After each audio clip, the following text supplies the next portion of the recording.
Welcome everyone to the Secret of Oneness. I know that you all know me because we are one. For those of you who are still asleep, my name is Stephen, and tonight we're going to talk about part 2, Infinite Identity Manifestation. Master your divine self. And so part 1 is about Matthew chapter 4, verses 1 and 2. And so now we're going to talk about verse 3, 4, 5, 6, and 7. So let's first talk about the quote I have from Neville Goddard, and then we'll get into the scriptures. They will then turn from their worship of man, and in so doing discover that which they are seeking is not to be found in another, for the kingdom of heaven is within. This realization will be their first real initiation. The lesson learned will be this: there is only one master, and this master is God, the I am within themselves. So let's talk about that. What I'm going to share with you is going to be off the charts. It's going to be good. I have a lot to get through. I'm going to try to get through it as quickly as possible. Remember, the description is down below in the video. If you want to go back and rehash what I've talked about, look up the Greek words. I would encourage you to look up the Greek words. That's why I give you the numbers. I'll say Greek 846. Just look up ChatGPT or whatever you want to do. Look up Greek word 846. Give me details. Explain it, and ask it to give it to you in metaphysical. It'll explain it that way as well. So let's get started here. So Matthew 4 verse 3. It says, "And the tempter came and said to him, 'If you are the Son of God, command that these stones become bread.'" Now, notice I want you to understand that after he was hungry, the tempter came. It always shows up when you're at your weakest moment, right? So let me read that again. It doesn't say the devil. It says the tempter came and said to him, "If you are the Son of God, command these stones to become bread." So let's look at the word tempting, because it's the same word to be tempted in verse 1 that we talked about in part 1. And it says here, to be tempted is a test and a trial. Originally to test, to try, which was its usual meaning in ancient Greek. The word origin is the word trial. It's from the base word peran, through the idea of piercing, a test, attempt, experience, an assaying, or a trial. So when you're tempted, it's not just like a subtle thing. It says it's through the idea of piercing. It's a piercing experience that you're tempted. So let's look at the next part here. And the word him, I want you to get this. This is something that you really need to understand when you're reading the Bible, because there's many places that this word shows up and it makes you think of something outside of yourself. And I'm going to explain it to you. It's the word him, and it's the Greek word 846, which I just mentioned a minute ago, but it's the word autos, and it means self. It's talking about yourself.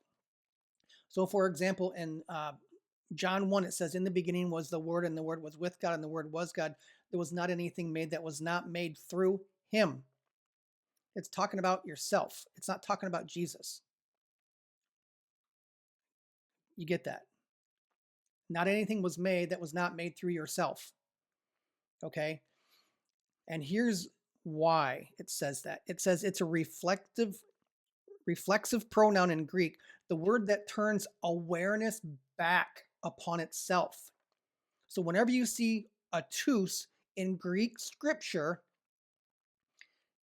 context is important, not English. In Greek scripture, it carries the deep implication of the one acting from within itself, the very same being or self-identical presence.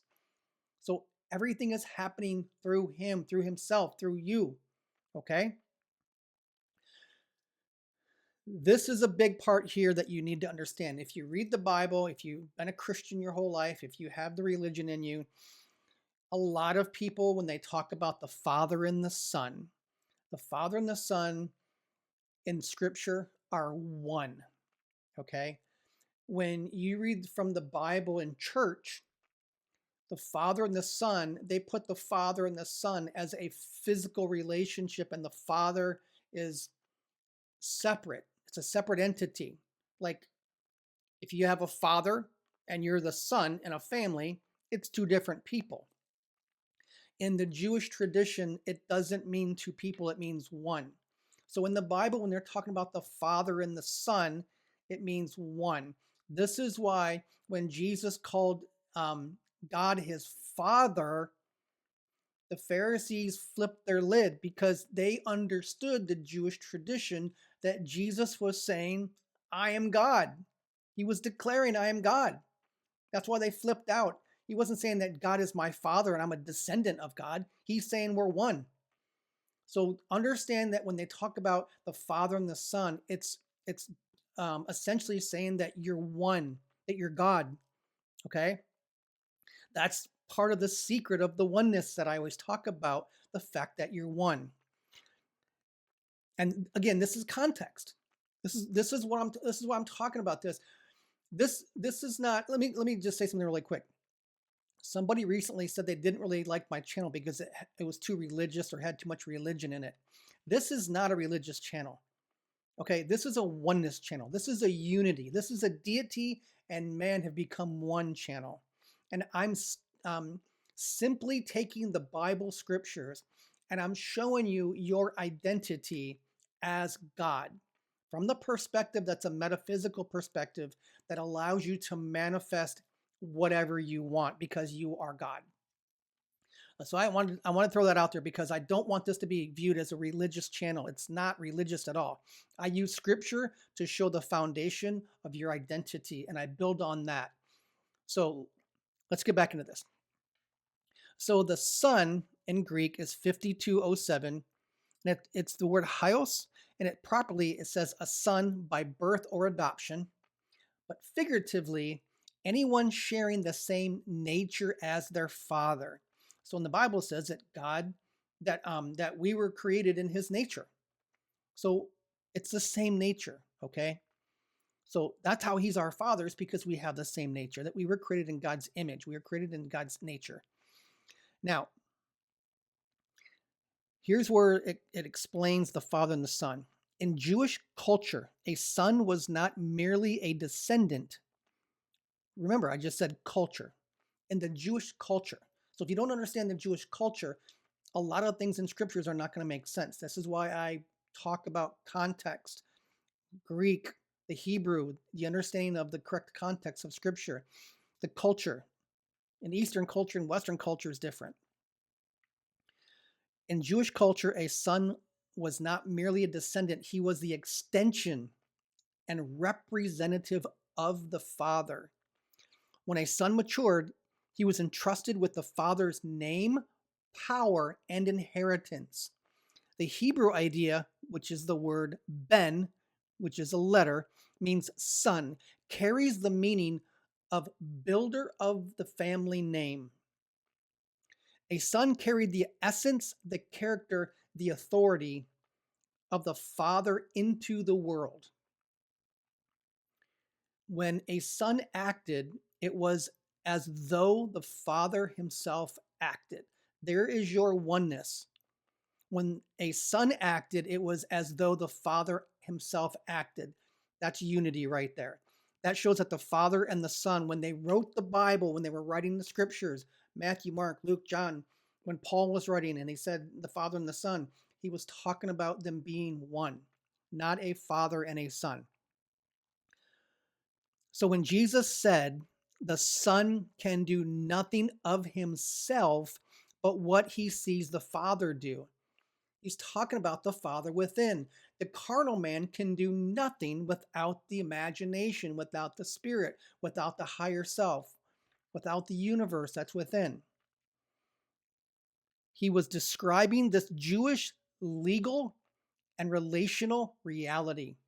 not rebellion, but oneness of purpose and nature.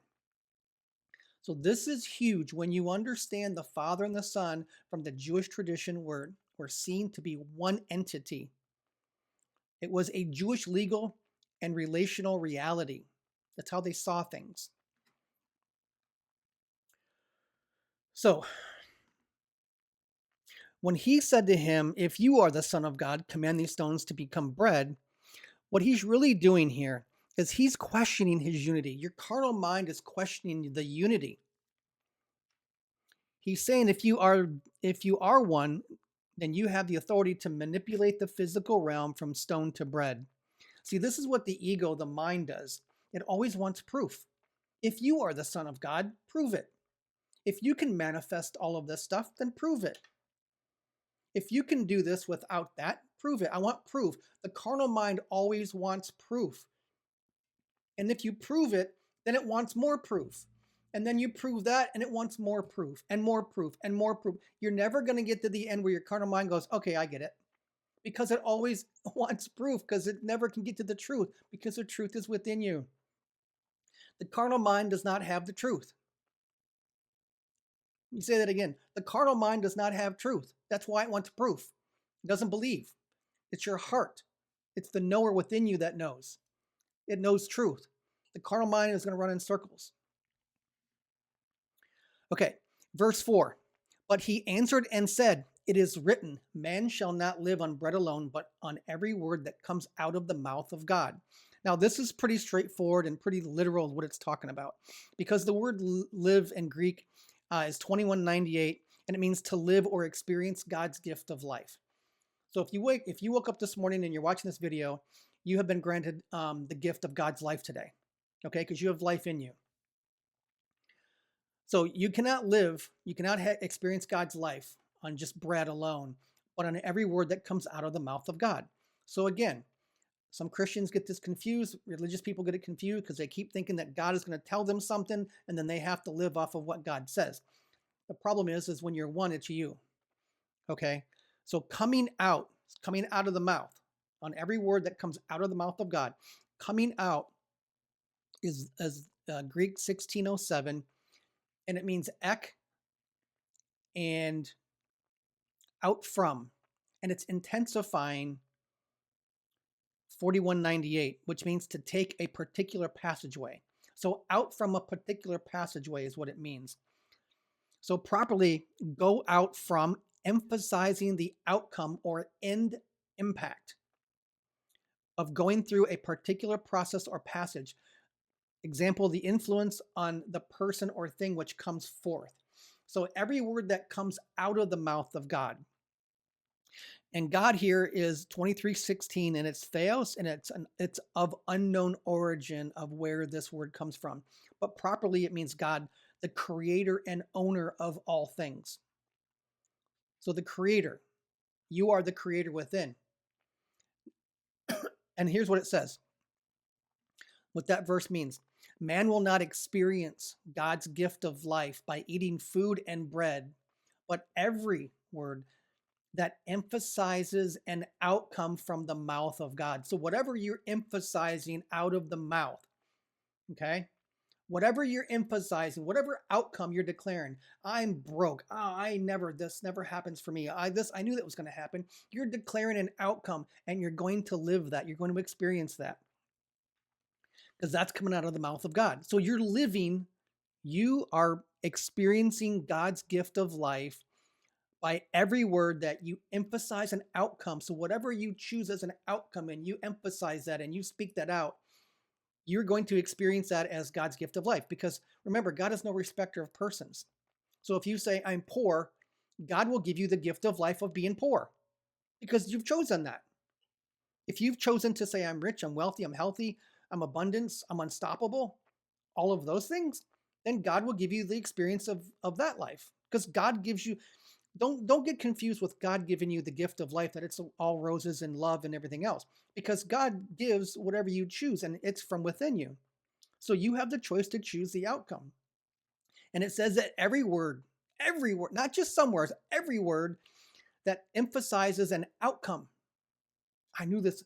I can never get a parking spot. Every time I go to this place, I can never find a parking spot. Well, you're emphasizing an outcome. And so you're living that. God is going, okay, well, let me give you that. Let me remind you that you can never get a parking spot. So you have to get this. Okay. This is part of your identity. Okay. Now this is when it gets good. This is when it gets good. Let me see how much time I have. Okay, we're 15 minutes in. Okay. So this is verse 5. Again, this is the banger part, okay? Then the devil took him along into the holy city and had him stand on the pinnacle of the temple. Okay. Most people think that Jesus was in the wilderness and the devil walks up like his BFF. Yo, bro, what's up? Hey, what's going on, man? Haven't seen you in a while. Where you been? You know?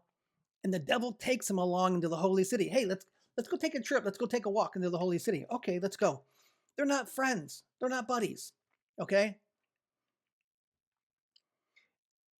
Then the devil took him. In Greek, it says, then takes him the devil to the holy city and sets him upon the pinnacle of the temple. The word takes, Greek 3880.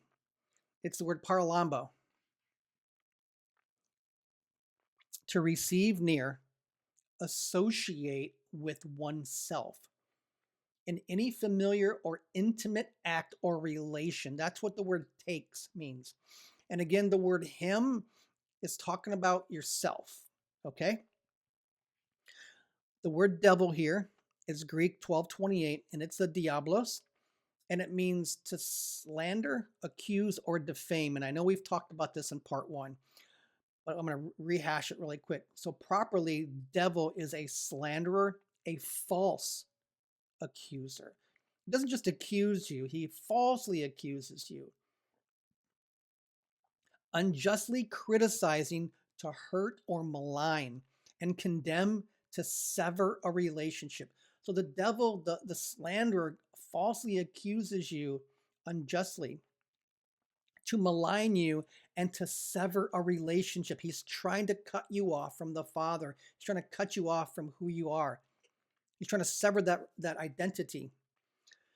The word holy here. Now, a lot of people think that holy means some sort of like, I don't know, righteous, wonderful, pure light type of a thing. Holy, it's untouchable. It's not what it means. It means, it's the word hagios, and it's Greek number 40, and it means different, unlike other or otherness. Holy, for the believer, it means likeness of nature with the Lord, because different from the world. So you're different from the world.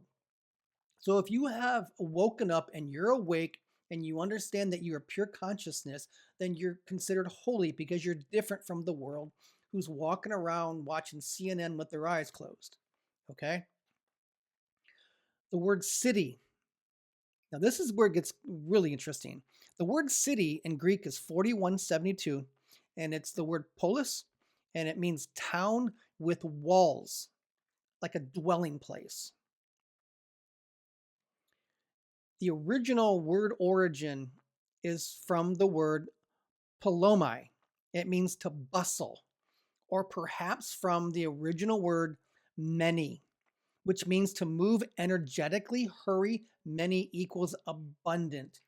So I kind of got stuck on this word a little bit because I was really trying to grasp like the deeper understanding of the holy city because it talks about being a town with, when you think of a city, you think of, I don't know, Tampa, you think of Cincinnati or Denver. But city, it talks about a town with walls, like a dwelling place. But the root of the word origin that it comes from talks about it being many or abundant. But we'll get into that in just a little bit more, in just a second. The word sets, S-E-T-S, like you're setting something down. In Greek, it means to abide, appoint, bring, continue, covenant, establish, hold up, lay, present, set up, stanch, stand, by, forth, still, and up. So there's multiple things that the word sets means. It can mean, like again, like covenant, establish, It's present, to bring or appoint or abide. And the word pinnacle is Greek number 4419, and it means winglet. Figuratively, it means top corner. The word origin is a derivative of the word wings. So like angels have wings. So the pinnacle, the word origin comes from the word wings. The word temple is 2413. It's herios, and it's an adjective, and it properly means sacred, because associated with God's sanctuary, the temple. It's consecrated to deity, and therefore it's holy. So it's set apart. It's different from the world. So the temple can be seen as consecrated to deity.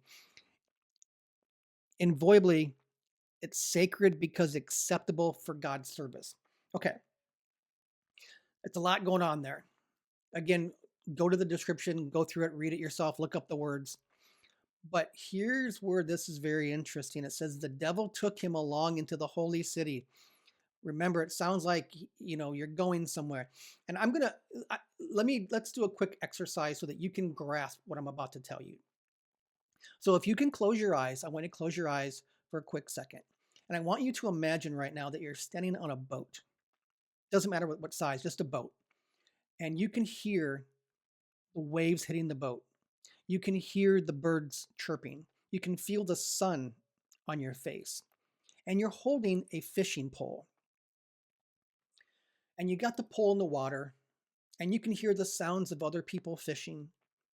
You can hear the birds again. You can hear the water splashing. You can hear all the sights and sounds of you being on this boat fishing. Okay, now go ahead and open your eyes. And I want you to recognize, where did I just take you? I took you fishing on a fishing boat. Over a video, I took you fishing. So when it says the devil took him into the holy city, it doesn't mean he literally walked in hand in hand. He took him in his imagination. And so here is the point of all this scripture. It says, I put down, the devil took him along the holy city and had him stand on the pinnacle of the temple. What I have here is that the carnal mind, the devil, associates within self a different dwelling place with walls. Religion is a prison. To establish duality at the highest place in the physical body, he pressures him to use logic. So let me explain that. What's happening here is the devil is taking him into the holy city. So the carnal mind is trying to take you into a dwelling place with walls. It's taking you to a place that's confined. It's trying to take you into religion. Many of you who have gotten out of religion, the carnal mind keeps going, well, what if you're wrong? What if there is a hell? What if God is outside of you? The carnal mind is trying to take you back to that prison, and it wants to establish the duality. It wants to separate. Remember, the devil tries to separate you from your identity. So it's trying to establish duality at the highest place. The highest place in the physical body is the top of your head. It's your mind. So when he's talking about that, he takes him along to the holy city. He's trying to take him into the prison of religion. The dwelling place that has walls is confinement. And he had him stand on the pinnacle. So he's trying to get him to stand on the highest place in his mind and get him to use logic. There's not a devil taking Jesus to show him a picture of a holy city and he's sitting on top of a church, like a gargoyle on top of a building. That's not what he's doing. The carnal mind is taking him and trying to put him into a place with walls and confine him. And he's trying to create duality at the highest place in the mind, or in the body, which is the mind. And he's pressuring him to use logic. Okay, let's get moving into verse 6. And he said to him, if you are the Son of God, throw yourself down, for it is written, he will give his angels orders concerning you, and on their hands they will lift you up so that you do not strike your foot against a stone. Now, we're going to go through this really quick because I didn't break down every single word in here because I didn't think it was that important. What I'm trying to get you to understand is when it says him, if you are the Son of God, because he said to him, if you are the Son of God, him, remember it's yourself. It's the reflective, remember, this is the reflective pronoun in Greek, the word that turns awareness back upon itself. So whenever you see autos in Greek scripture, it carries the deep implication of the one acting from within itself, the very same being or self-identical presence. So when it says, and he said to himself, if you are the Son of God, his mind is trying to get him to prove his identity, to go from being to proving. It's creating questions. Are you the Son? Are you sure you're the Son of God? If you are the Son of God. Remember, Son of God means deity, means unity. So in his mind is saying, are you really the creator? Can you really manifest that? Do you think you can really manifest that? Are you sure? Come on. Are you God? Look, you're just flesh and bone. You're not God. Are you sure? Because if you were, you could throw yourself down and the angels would catch you and keep you from stumbling. If you are the Son of God, the rent money will just show up. God will not allow you to be kicked out of your place. The tow truck won't show up to repossess your car. The money will show up. Are you sure that's going to show up? Are you sure the tow truck's not going to show up? It's questioning you. Don't go from being your identity and knowing who you are to trying to prove it to something outside of yourself, because there's nothing outside of you. There's nothing outside. You don't have to prove it to anybody outside of you. You're one.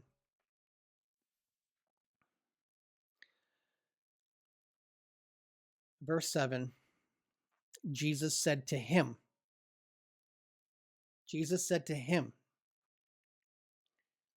on the other hand, it is written, you shall not put the Lord your God to the test. Jesus is talking, and he's coming to the realization, wait a minute. It's written. I know it's written. I've read it before. I know this. I know this truth. It's written. You shall not put the Lord your God to the test. What he's saying here is, I don't need to prove who I am. I don't need to prove to you who I am. I know. My identity is rock solid. So the thing you have to understand here, you have to master your identity. Master your divine self within. Allow that to be the rock. Allow that to be the cornerstone of what you trust and know to be true. Because the carnal mind is always going to ask questions. What if this happens? What if that happens? Are you sure? Are you sure you know who you are? Because remember, we are manifesting who we are being. And every time the carnal mind tells you to look outside of yourself and prove it, it's questioning it. It's questioning himself, because the carnal mind doesn't know. It's like, I don't know how to deal with this. Prove it to me. Prove it to me. How many times have you ever prayed or asked God, or, if this is going to manifest, just show me a sign. Show me 1111. I want to see a ladybug. You have to understand your carnal mind is going to dominate you if you allow it. What did I say here? Man shall not live by bread alone. You cannot live by the carnal reality. You have to live by every word that comes out of your mouth is going to be what you live by. And you're going to be tempted. You're going to be tempted to walk away and to not trust it. You're going to be tempted to do it yourself. Well, I haven't had a job in 3 weeks. I don't know what I'm going to do. I know I'm going to go call 5 people and just see if they have any openings. That's you trying to do it yourself. That's you relying on the logic. That's you bending to the carnal mind. I'm going to wrap this up. But part 3 is going to be absolutely epic. I broke down verses 8, 9, 10, and 11. And we're going to go deeper into mastering this mind so that you can be rock solid and you can just rest. You're going to be like Jesus in the storm when he's sitting in the boat and the storm's raging around him and he's sleeping. He's sleeping in the boat because he's not concerned about the circumstance. And when we're done with part 3, neither will you.